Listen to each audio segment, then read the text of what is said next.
Welcome back to the Baseball Blue Book Podcast, where we focus on the journey, not the destination. Brought to you by the Baseball Blue Book app. Are you in the book? And now, your host, Eric Wobanaw.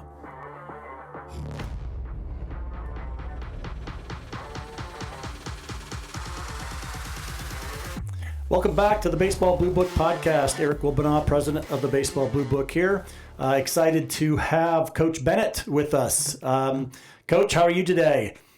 I'm doing wonderful, Eric, for a December day in Frederick, Maryland. It's not bad weather-wise. I think I'm hearing that quite a bit, having guys on from the Northeast, and everybody's kind of keeping their fingers crossed and saying maybe we've got through the end of the year with little to no major winter storms or anything like that. I actually, I lived up in the Northeast, up in Pittsburgh for many years, and I always felt like if we could get to the January time frame, we felt like we were in the clear, kind of last home stretch of the winter season.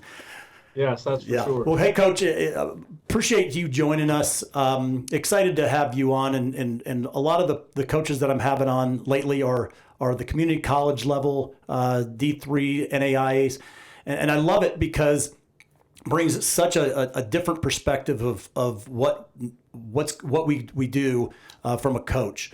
And it's I think the real message of today's episode is going to be really the value that a community college can bring, and the level of quality of baseball is certainly there, and excited to listen to your baseball journey, kind of how you got to where you were, and your philosophy behind it, and really what makes a successful a successful program. So why don't you go ahead and do a quick introduction, and we'll get this thing going. Okay, Eric, thank you again for having me. It's a pleasure being here. I went to a small high school in Pennsylvania, James Buchanan High School, in a little town called Mercersburg, Pennsylvania. It had one red light in it, and and at the time during high school, I had a very good high school career. I would say I was being recruited, and back then in the early '90s, you get recruited by handwritten letters. So. Yep. There wasn't an email, there wasn't a Twitter, there wasn't anything like that. It was handwritten letters. And to be honest, at the time, when I went through high school, I didn't really value how important education was. And, I just went to school. I enjoyed going to school, but I never really took it that seriously. All I wanted to do was do the game that I love, which was baseball. Yep. And I had a few opportunities actually to play Division I baseball. All over the country from that little small town where I came from. However, my SATs were not up to snuff. So when the SATs were not up to snuff, I didn't know what to do. There wasn't much guidance, except I was told from one person who knew another person who knew another person that said, hey, you need to go to a junior college. Whether it's a junior college, you know it as, or it's a community college. And at the time, I had no idea what it was. I also thought, as an arrogant young man, that that's beneath me. Right. I'm getting letters from Division I NCAA schools, and I'm going to a community college I never heard of. And so it took a long time for me mentally to wrap my arms around what I had to do based upon the position I put myself in at the time with my SAT scores. And I was referred to go to a college in Cumberland, Maryland, Allegheny College in Maryland. And when I got to Allegheny College in Maryland, the head coach was Steve Bazarnik. And Steve Bazarnik, ironically, has been the head coach at Allegheny College in Maryland for 49 years. And he just retired 3 years ago. And I can say that he retired with over 1,400 wins. And I think roughly 100 draft picks. It was a phenomenal factory of baseball, I guess I would say. And when I arrived at Allegheny, I share this story because I share it with everybody because it's, baseball is going to humble you or it will humble you. So it already has or it will. And So I get there, and I was a first team All State shortstop, and I go out for a tryout. And I go to shortstop, and coach hits me 3 balls roughly. I throw him the first, and he stops. And he says, go to third. And at the time, it's like third base. Okay, I never played third before in my life. So I go over to third and I finish. Next up, they ran me into 60-yard dash at the time. I remember this. I was a 7-0 flat. And ran that. And then finally, batting practice. That's the fun part. So he's throwing me batting practice. I think I'm hitting the ball really well. And I finish up. And he says to me, okay, well, first of all, you don't have enough range to play shortstop at college. So that's why we slid you to third. You're a third baseman or a first baseman at the next level. And immediately I stopped listening. So I'm like, wait, you don't know who I am? So he tells me this, and then he says, well, you got to get a little faster. And hitting wise, you got a nice swing, so you got to get stronger. If you want to come here, come here. And so what I did was I got in my vehicle with my father. My father went for a visit. And on a 2.5-hour ride home, I tried to convince my father why I was not going to Allegheny College of Maryland. And all he said was, son, this is where you need to go. This has been highly recommended from very high-ranking baseball people that we know. This is where you need to go. So reluctantly, I go to Allegheny College of Maryland. And the first day, I'll never forget this, of tryouts, there was 92 players. Oh, wow. And after about 2 weeks, I knew that 75 of them were better than I was at the time that I was there. And that's a humbling experience, thinking, I shouldn't be here anyway. I should be at Maryland or University of Miami, and these big dreams that I had. So at the time, I had to dig, scratch, and claw to do everything I can to be maintained on that roster. I put my head down. I didn't say a word. And every Monday, coach would hang a roster on his door. If you're on it, you show up for practice. So that was really an emotional roller coaster every Monday. And every week I thought I was getting cut.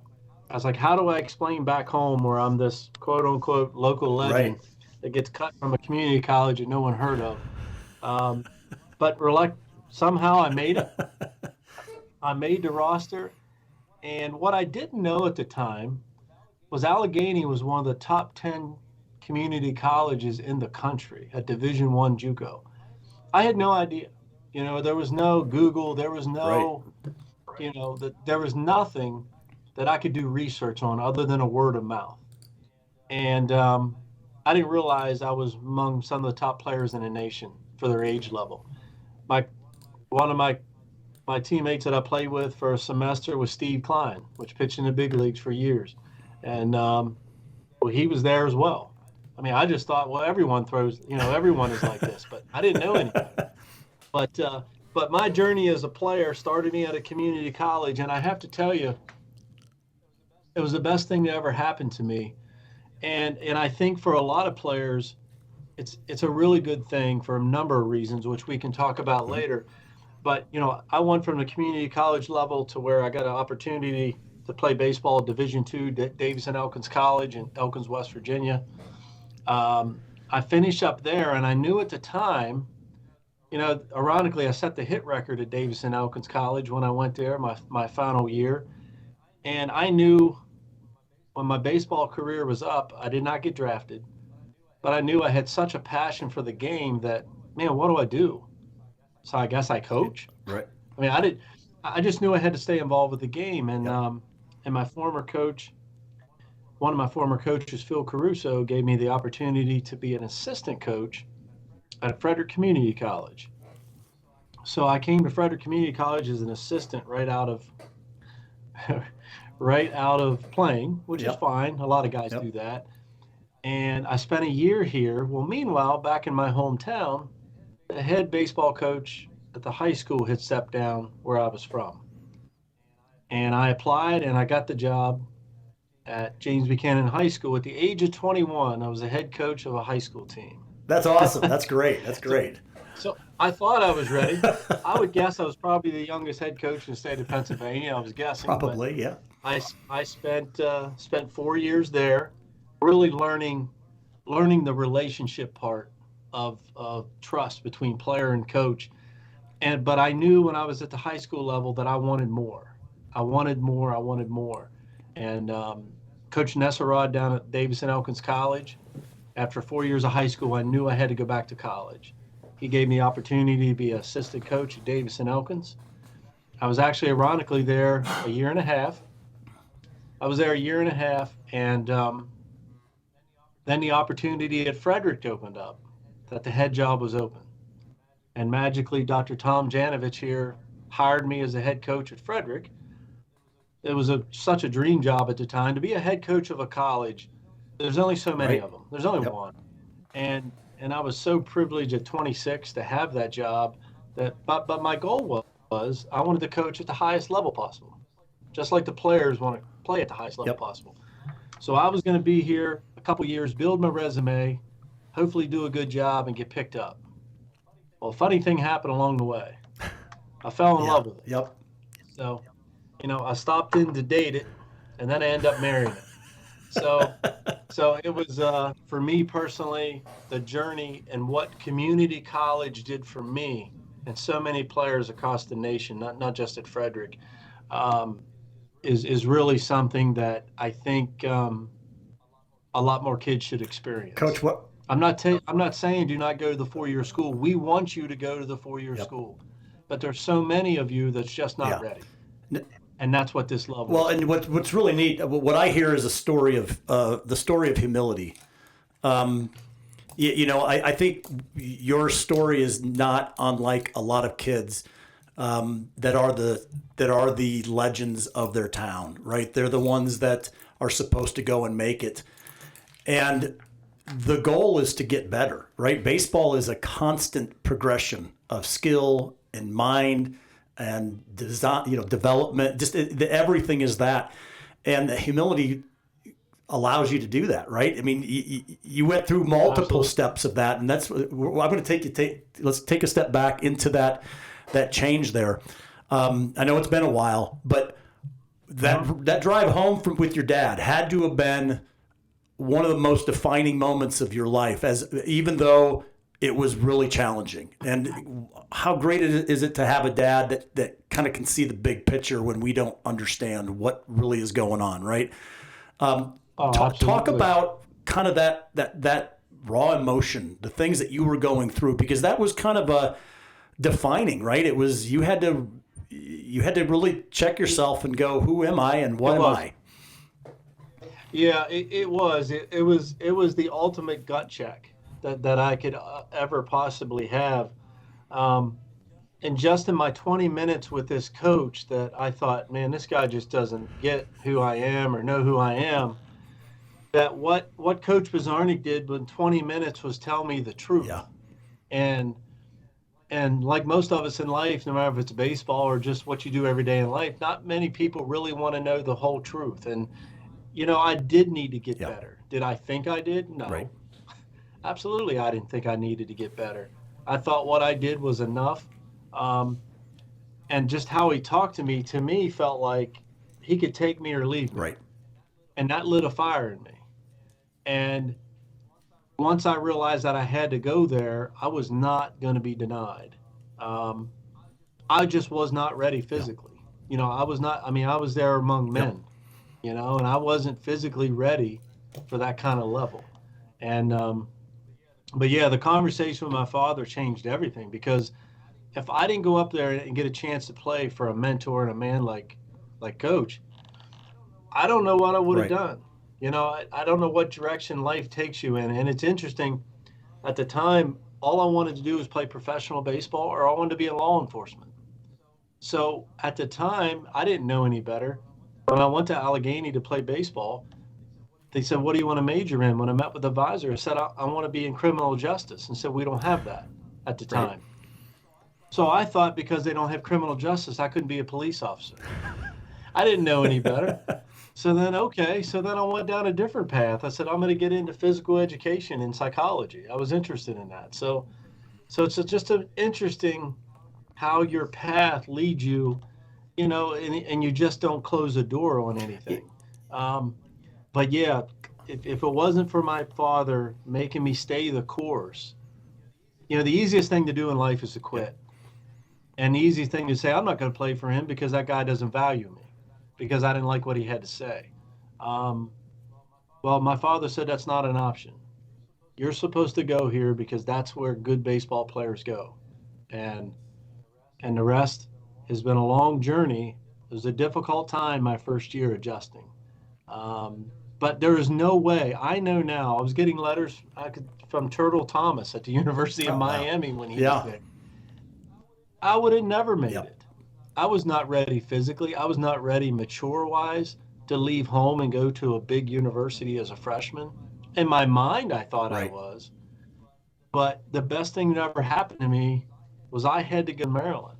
And I went there kicking and screaming. But if it wasn't for that, it would not create the person and the coach that I am today and so forth. Yeah, you brought up a really interesting point about the telling the truth and really finding people that are willing to tell you the truth. It's not that your dad wasn't telling you the truth. There's also there's that level of having something that you can relate to. If you're the best at your town, the truth was that you were the best. The problem is it's very limited as far as what you were comparing to, right? And so all of a sudden you were being exposed to something that was bigger, and it really put you in your, and I hate to say it, put you in your place, right? It allowed you to go, absolutely, hold on, wait a minute. There are, I remember when I did the same thing, when I went and did my tryouts with the team. I was in college, and it happened immediately, and you could choose to be humble or you can choose to be defiant. And that's the real mark of a player. What do you see? Has anything changed over these 20, 30 years? Do you see kids are kind of the same thing, or do you see some other challenges that you're probably having to deal with a little bit more than what you had to go through? Well, I think, again, because of technology, kids today are more, they're exposed to so many things that it may have taken me life experience at 25 to see something or experience something.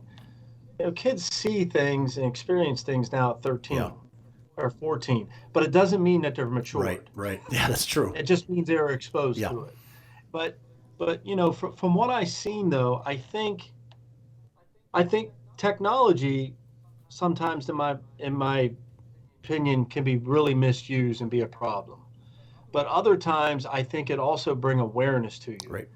And I think technology has helped some kids who maybe thought that this level or any level was beneath them other than Division I baseball, to say, oh, wow, this guy went here, this guy went here, this guy. Well, I wonder, all right, well, if it's good enough for him, maybe it's good enough for me kind of mindset. But yeah, I mean, it's with the age of technology to know and just to Google something, to know a history of a coach, to know a history, because all of that is very important, where I think sometimes a lot of players fall in love with the name on the chest. Yeah, so true. And I understand that, truly. Yep. But you have to understand that the most important person that you're going to deal with in your career in college is that head coach, period. And like I tell a recruit, once I go through our whole scenario of what it's like to come to Frederick, the most important thing, take away our national ranking, take away our nice turf field, take away all this stuff. You like me, you're not sure, or you don't. That's the three things. Yeah. And if you don't feel connected to me, it doesn't matter. Nothing else is going to work. Do you feel like in that little time frame of meeting with me that you can see yourself playing for me, a coaching staff with the same philosophy? Is it a fit for you? Right. And I think a lot of guys or a lot of young men will jump at the name of the chest and not the head coach or the coaches that they go to. Yep. I give advice all the time. I think when guys go on visits, look, there's a lot of kids that fall in love with the recruiter. Mm-hmm. That's the recruiter's job. Yep. He's awesome. He is tremendous.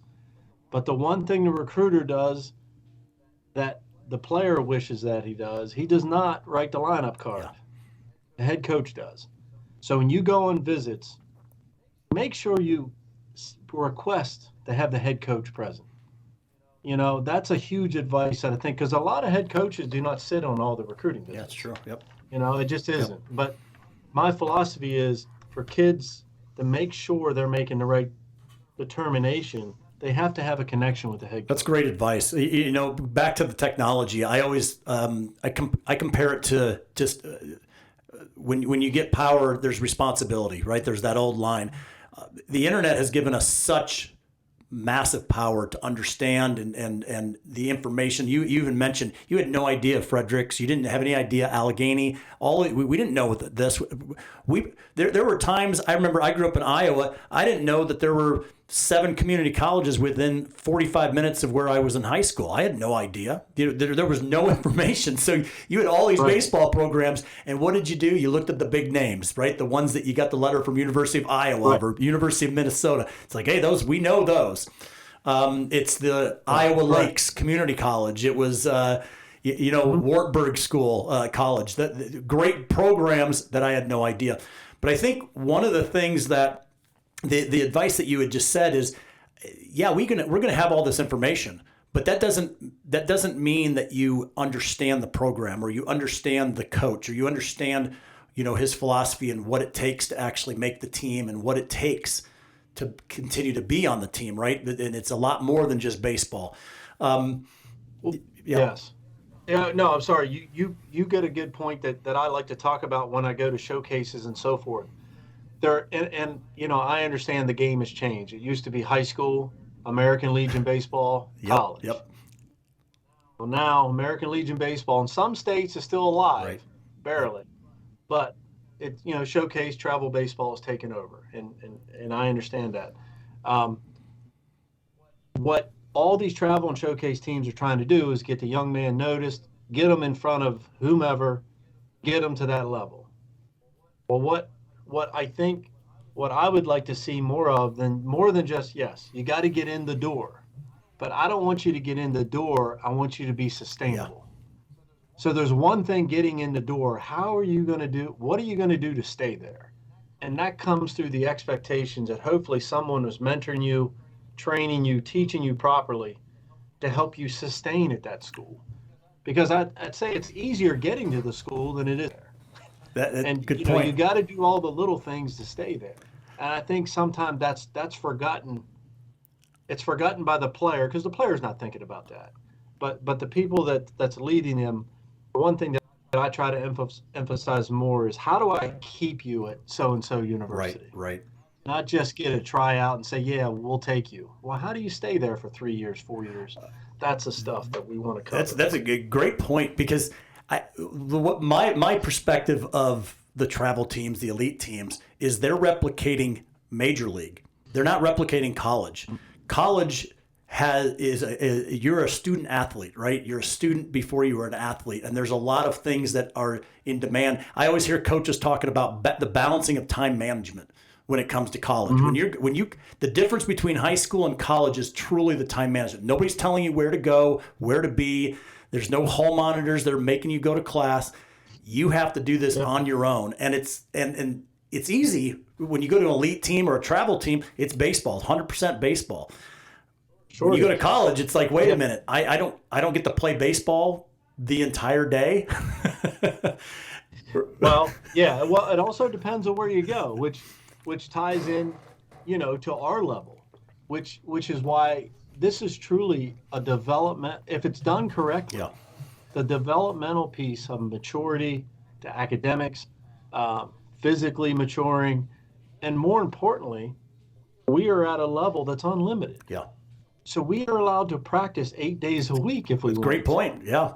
And to be able to basically go year round, play 28 games. We're allowed 28 scrimmages in the fall and 56 games in the spring. That's crazy. And practice as much as you want. That's development 101. Yep. There is no other, and at the NCAA, they're just not allowed to do that. Right. They're very restricted on coach and supervision and so forth, as you know. And that piece of it, if you love baseball, the junior college route allows you to literally do this every single day. You're allowed to do it with no restrictions. And that's a huge draw. to a lot of young men. That is another great point. You think about it, it's what are you going for, right? I would imagine the best advice that a high school kid could get is college isn't, if you want to play, if you want to make it, go all the way, development is the most important part of this. And go a place where you can really develop and spend that time, because you haven't made it, right? I think that might be some of the concerns or the challenges that we have when you, and that's why the transfer portal is so big. You get all these kids that are going to D1. Like you said, it's easier to get there than it is to stay. And how many times do you hear players that feel like they were promised a roster spot, and all of a sudden they get there and there's 5 people that they're competing with? They weren't told that they had the roster spot. They felt like they got it because they got in or they had the opportunity, right? Correct. Well, successful players learn very quickly how to compete. And it's easier to say, well, just go out and compete. Well, that's easy to say, but through 18 years of your life, whether you had an awful day or a great day, you were always the man wherever you came from. You didn't have to, you were just competing with yourself. All you had to do was show up and you were playing. But a lot of guys, that's where they reach crossroads, is what happens when somebody is as good as me right beside me? What separates me from that person beside me for playing time? That's when the intangibles come. That's a great point. Do you show up on time every day? Are you a good person in society? Do you go to class every day? Do you do all those little things? Like I try to tell all my players, you let between the lines determine your fate. This game is hard enough to play anyway. So true. So you make sure that Main Street, downtown Main Street, or the student center, or the English building isn't the reason why you're not here anymore. Just let your play dictate whether or not you're here or not. And I think hopefully most of the young men listened over the years to realize that, they've done it right. You could do everything right and still not be a good baseball player. That's the harsh reality of the game we love. Well, hey, and I tell guys, yeah. No matter how good you are, you're not. Exactly. And it doesn't mean you can't love the game, right? I mean, you've been in the game for a very, very long time, and coming to that realization that I want to be in this, and how do I do that? I think that's good. Back to the travel ball, and I wanted to say this kind of as a side note. The good part about it is it does bring some of that competition, right? You don't have a travel team. High school, you might be the best guy and there's nobody that you're competing with. You go to a travel team, there may be 3 or 4 guys that are trying to make that team, so that competition component is there. So I don't ever want anybody to think I'm against one or the other. It's different, and some are focused on different reasons. And I think what you're really saying is that balance of understanding that there's more components to being successful than just being the man at wherever you're at. And I think that's really the key. Well, yeah, you're absolutely right. You're preaching to the choir here. And I think the one downside that I do see in travel ball and showcase is, unless you came from a high school program that is competing for region, district, state championships, and you go, let's say you're just a high school team that may be middle of the pack, doesn't make the postseason, and you go into travel ball. When you're into travel ball, it really doesn't matter if you win or lose. Right. It just matters if you hit 4 doubles. It doesn't matter if you lost 12-0. You hit 4 doubles. True. So-and-so university was there. They liked you in the way you went. Yeah. Well, the biggest hurdle my coaching staff and I have to do every year with 15 to 20 new faces because of the turnover is try to buy in that this is a program. And winning baseball games is important. Is more important Yep. than you hitting 4 doubles. Now, if you hit 4 doubles and we win, that's great. Right. You hit 4 doubles and we lose, it doesn't matter. Yep. And the biggest adjustment that I think players out of high school who go from high school straight to the NCAA have is wherever they go, that man that's ahead of that NCAA program, that is their full-time job. Right. And they make a living out of you producing.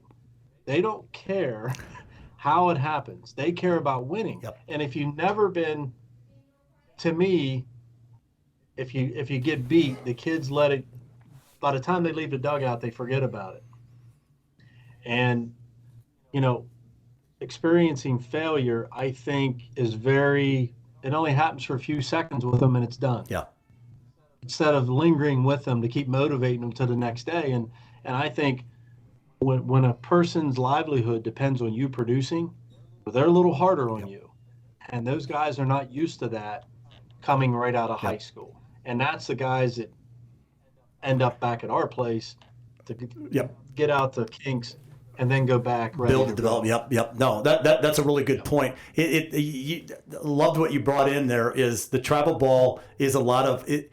There is a balance because you have the high school that the ones that are competing for state champions, whatever it is. Travel ball has really become it allows players to be very individualized, right? It's a game about themselves, which again that makes sense. But you're right. Going into the college, then that next step, you're now focused. It is the program. It's not about you and your own individual successes. It is truly you are part of the team. That's a balance that is a difficult part because I always baseball is it's the greatest sport ever, but it's because it's such an individual sport, but it's also a team sport. Like you said, you can hit 4 doubles, you can hit 4 home runs and lose and miss the playoffs, and nobody ever remembers that game. It doesn't matter, and so it really is being self-aware, and I think that's really the most important part of this development side is understanding. It goes back to your humbling, car ride with your dad. It is self-aware. Being able to look inside and going, where am I? Who am I? And what's best for me? I think that's awesome. We haven't even talked about your success. I mean, this has been such a good conversation of just the philosophy of life and raising young men and what we expect and the challenges that we go through. And I absolutely love it. Talk about kind of, you can fast forward through if there's some times. I know there's been a lot of great years. I'm even looking at back there, the 2007 Junior College World Series team that you have there, back-to-back championships. Give me kind of an overall summary of the last 15, 20 years and the highs and the lows that you've had to go through in order to kind of create this type of atmosphere and program that you've got to be very, very proud of. Yeah, it's thank you. It's humbling. It's rewarding to know that so many people sacrifice their own personal time. The assistant coach has been with me the entire time, Steve Inslee and Coach Evans and Coach Gurgitz. Those guys are here and they're the rock of the program. And it's so great to have guys who are doing this, not because they have kids in the program or anything like that, because they love the game.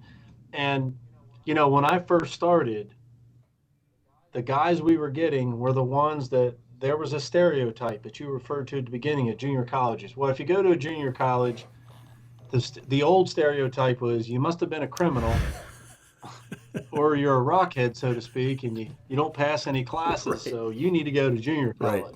Well, when I first started, the guys that we got were pretty much 90% of them, they had to come here because their academics were like mine when I came out of high school. And the first 3 or 4 years, I was taking more talent than I got the overall person. Like the student athlete literally should have been the student first and then the athlete. So what I was trying to do is have a 4-year philosophy at a 2-year school. And it took me 3 or 4 years where I just looked at my assistants and said, we're going to change how we're doing things. I'm not taking this bright, shining star unless that star is doing all these other things right. And so we switched philosophy of what we're doing. And we switched, ironically, in 2006. So from 2006 until today, I guess it's been 8 World Series trips or whatever it is. But I think it worked. Well, what we did is, when I call a high school coach or I talk to a coach, what I did was, okay, who is your best players? Not which guys struggle academically. And ironically, some high school coaches and showcase coaches and travel coaches, when I introduce myself, if I'm somewhere, my assistant, first thing they'll say is, I don't have any bad academic kids. Yeah. I said, well, you don't understand. I want the same guy that all these other guys want, and that's the guys we're getting. So I think philosophy across the country, the perception of junior colleges have definitely changed, especially in the last 10 years. When you look at Omaha and you look at the final teams and you look at the roster, other than Yeah. Vanderbilt, all these other rosters, there's almost half the rosters are so and so community college beside these guys' name. And, so I think that really helped the Right. perception. But now what we're doing at Frederick, what I'm proud of, last year we had a 40-man roster, and all 40 of them were qualifiers. That's awesome. So none of them had to be Right. here Right. because of academics. They're choosing to come here because of the cost, the less cost and the same amount of credits. And like we talked about earlier, you can play all year Right. round, and then obviously try to compete for a national championship. So we want that kind of atmosphere. So we try to treat this as close to a Division I, Division II, high level, Division III Yeah. program. So when a young man leaves here, it's a piece of cake for him. He won't be a fish out of water like I was. Yeah. No, I think that's great. And you know what? The timing of the philosophy switch, it's worked so well for you, because if you think about today and the way people are viewing community colleges today is completely different, right? There isn't that stigma anymore. Right. And I think Correct. the what I got out of that was I'm not going to settle for something that is a perception that is incorrect, right? The incorrect perception is community colleges for, kids that need help academically. You changed that. You said, no, we're going for the best. I'm not settling for something. We're going to go for the best of the best and sell the benefits of our program in that way, and which is awesome. And today, there's so many kids that go. The degree never say, if you go from a 2-year school into a 4-year program, you're still going to get a 4-year degree from whatever school there is, and it doesn't have that negative look or at all from that perspective. No, absolutely it doesn't. So if you play 2 years at Frederick and you transfer to University of Maryland, your degree doesn't say Frederick Community College / University of Maryland. Right. It says University of Maryland, like you were there all 4 years. Exactly. But yeah, the academics with the credits being able to transfer. Again, English 101 is the same here as it is anywhere across the country, except it's probably about $20,000 cheaper. So Exactly. that's a beautiful thing about it. Does Frederick, are you connected with any of any other the 4-year programs, or is it just networking and people that you know?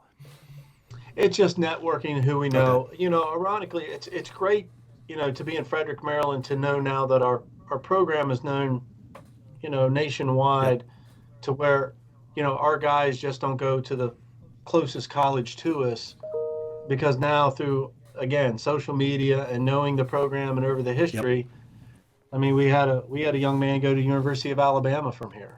So you go from Frederick Community College to the SEC. That's not bad. Not bad. So that's good.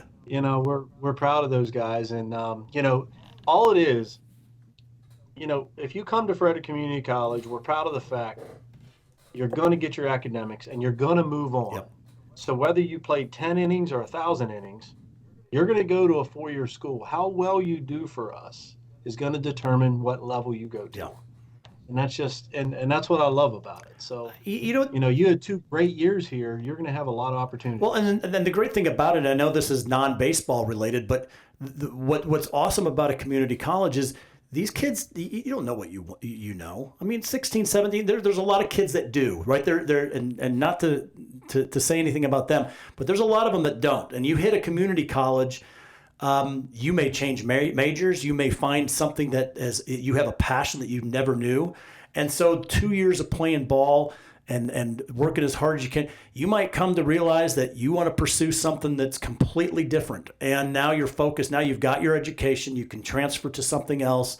And it may not be baseball. It may just be an academic path that brings you success and happiness for the rest of your life. I love the comment, and 2-year, 4-year, you're making a 2 and 4-year commitment that's going to be something that determines your next 40 years, right? It is. Yeah, right? Exactly.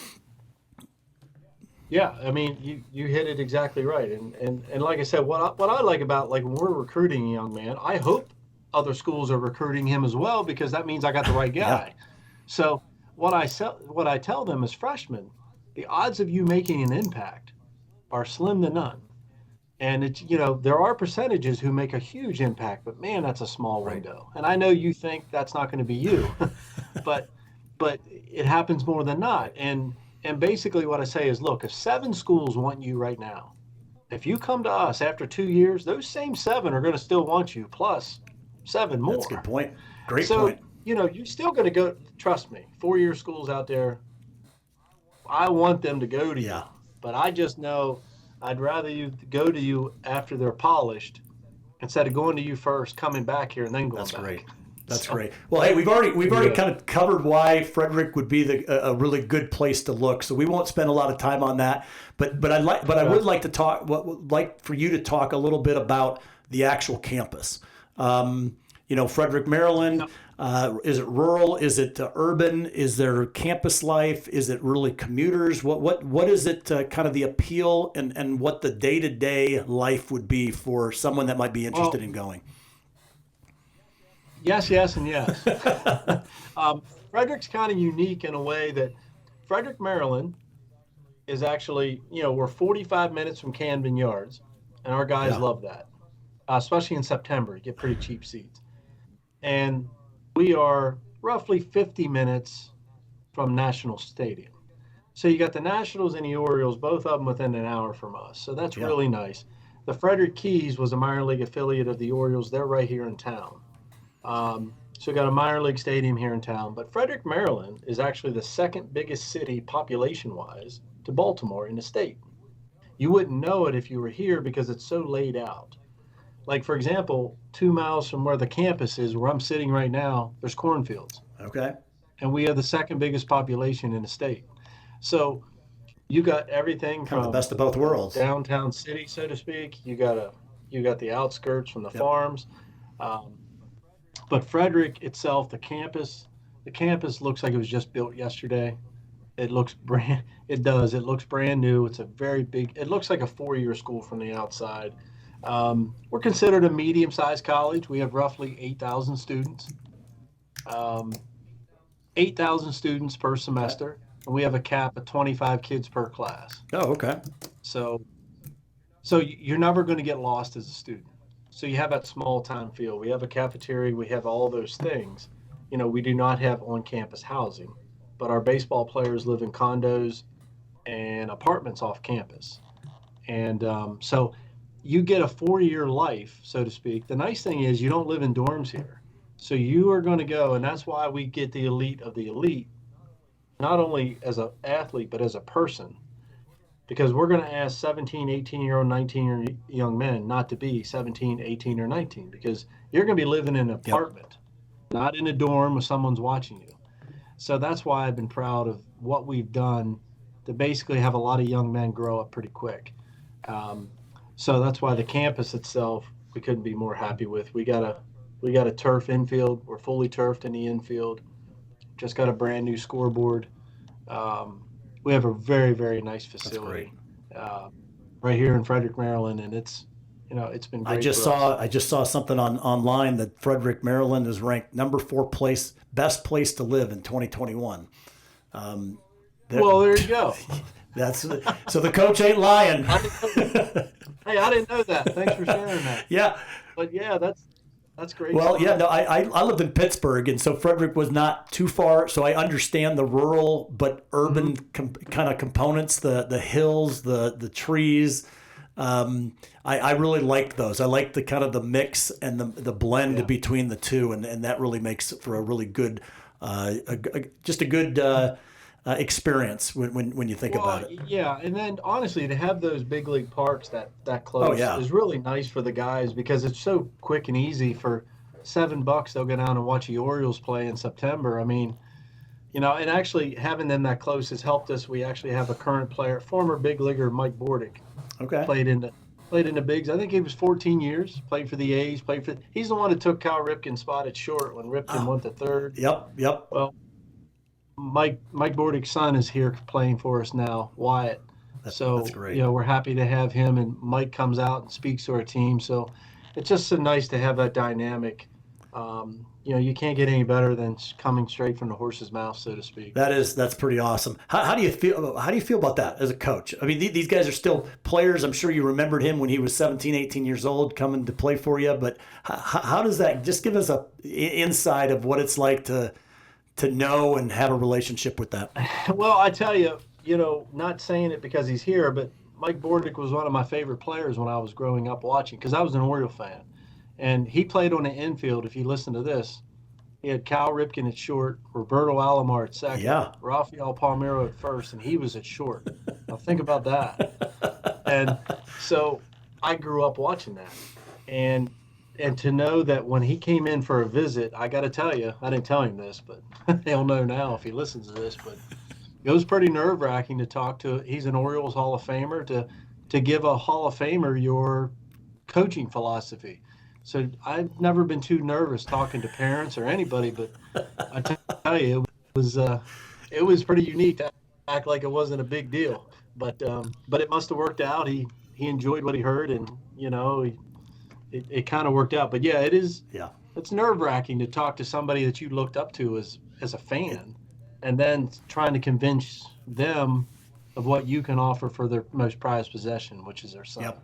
Back to your self-awareness, right? If you're comfortable and you know what you're doing is the right thing, you can't rely on other people to do that. Feedback's always good, but you got to be true to who you are and what you're doing and believe in it. So absolutely. that's absolutely a great thing. Coach, this has been a lot of fun. It's been great to get to know you. There's a lot of things that I really wanted to cover, but we've kind of run into our 45-minute window. But I'd love to have you back on and maybe go into some other things a little bit more in depth if that would be okay with you. Absolutely, anytime. I would love to come back. That's great. Hey, I just talk about the last thing is next year. What's it look like? How is fall ball and are you ready to go? Well, we had a nice fall. It's the hardest thing to do. The hardest thing to do as a baseball player and a baseball team is win when you're supposed to win. And, we won the region in 2019. In 2020, we had COVID. Yep. 2021, we won it and go to the World Series. 2022, we win it again and go to the World Series. So the hardest thing to do is repeat in life, as we know, but we're trying to do it for 4 straight times. And I can't imagine more. It's always a pressure to play this game, but to know that your team is favored to win and they're supposed to win, baseball is just not that easy. No, it's not. And I couldn't be more proud of a different group of young men who have to bear that onus of, well, you're supposed to win. You're not supposed to have bad days. It's challenging, but it certainly makes them better men down the line, better fathers, better everything. To go through adversity in their life, to know that you're expected to perform a certain level and you got to absorb it, whatever it is, and you get everyone's best shot. But the fall has been great. We have we had about 12 guys from last year's World Series team, so having them here they're like 12 coaches, I do hope, and they've seen the movie, is what I like to say, and what I learned about baseball teams are, if you can in baseball teams, if you can police yourself, meaning the coach never has to step in to stop a bad practice, or if you can police yourself, you're going to be a pretty successful baseball team. That's good. It comes to the baseball IQ. I hear that a lot with the coaches, finding kids that understand the game. And you even said it. I've got 12 coaches out there. They probably got a pretty high IQ of the game and understand your philosophy and allow you to do the things that you need to do, and then they can go and perform. I think that's awesome. Coach, this been a lot of fun. Thank you very much. I appreciate having you on, and good luck with this next year. We're excited to watch you guys, and hopefully we see the big. We like to see the ring. That's what I like to see. So. Well, Eric, I tell you what, it's been an absolute pleasure. And I appreciate everything that you guys do for the game. Much appreciated. Thank you. I appreciate that, and we're excited what we got. We've and community college it's huge. We encourage all the community college because like you said, they're going to the next level. That's the goal, to get them to that next 4-year program. So we always encourage all the community college JUCO schools to get their players in the app as well, because it doesn't cost them anything. Build out their resume, and it's just another place to kind of hold things to where everything's in one place, and allowing other coaches to come in and see what they've got. So excited to help you guys any way we can. Absolutely. All right. Thanks again, Take Eric. care.